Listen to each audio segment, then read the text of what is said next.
भूतिया कलम the haunted pen. एक अनोखे जहाज में सवार एक हिंदी भूति कथा लेखक विक्रम अपनी नई कहानी को लेकर अकेले जंगलों में घूम रहा था। वह इस सफर में खुद को भूतिया हवेली के पास पहुंचते हुए पाया। लोकतंत्र और भूतों की कहानियों से प्रेरित विक्रम उत्साहित होकर वहां के असली दर्शनीय स्थलों को देखने का फैसला करता है। हवेली के पास पहुंचते ही उसे अनजान आवाजों की सुनाई देने लगी। धीरे धीरे रात अपने अंदर चारों ओर घुसने लगी। विक्रम को लगता था कि कोई उसका मजाक उड़ा रहा है, पर आवाजों के साथ उसके अंदर भी डर का एहसास बढ़ता जा रहा था। धीरे धीरे हवेली के रहस्यमय इतिहास से परिचित होते गए विक्रम एक भूतिया कलम की खोज करता है।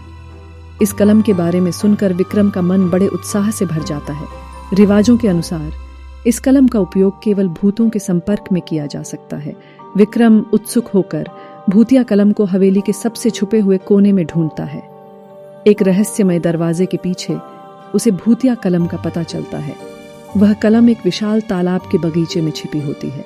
तालाब के पास पहुंचकर विक्रम भूतिया कलम को संबोधित करता है। एकाध पल बाद कलम से अजीब सी ध्वनि निकलती है, जैसे कोई भूत उससे बातें कर रहा हो। विक्रम को बड़ा हैरानी होता है, पर वह अपनी भूतिया कहानी को सुनने को तैयार है। कलम की अनजानी शक्ति से प्रेरित होकर विक्रम एक खौफनाक और भूतिया कहानी लिखने लगता है।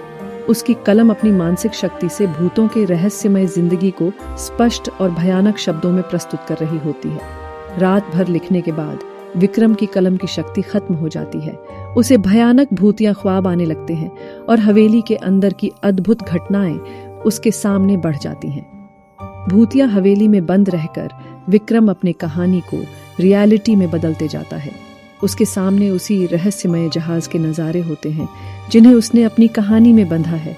कहानी का अंत विक्रम की खौफनाक मृत्यु के साथ होता है, जिसमें उसे उसी भूतिया कलम की शक्ति के बारे में पता चलता है। उसकी कहानी और जीवन का अंत उसके लिए एक सच्चाई का रहस्य बन जाता है।